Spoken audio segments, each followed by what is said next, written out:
Nahaharap sa patong-patong na kaso ang isang opisyal ng Philippine Army at kanyang mga tauhan sa Legazpi City, Albay.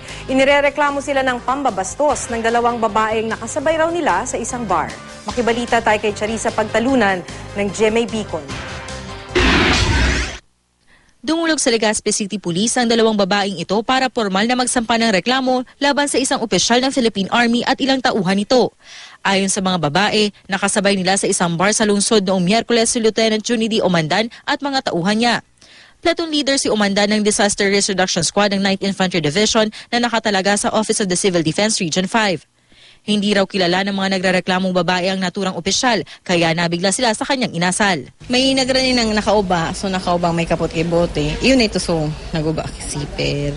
Yung harassment nangyari, verbal and yung physical.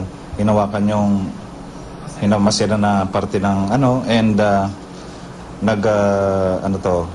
namistook niya yung mga babae as prostitutes and nagubad sa harapan nila. Naka-uniforme pa raw ang mga sundalo nang mangyari ang insidente. Agad naman daw nakarespondi ang mga pulis noon pero hindi pumayag na maaresto ang mga sundalo. Mga kapwa sundalo rin ng mga inirereklamo ang humuli sa kanila. Ilang beses nang sinikap ng GMA News na kunin ng pahayag si Lieutenant Omandan pero bigo kami. Pero ayon sa tagapagsalita ng 9th Infantry Division, hawak na nila ang mga inirereklamong sundalo. Nag-iimbestiga na raw sila at pansamantala nang tinanggal sa kanyang pwesto ang inirereklamong opisyal.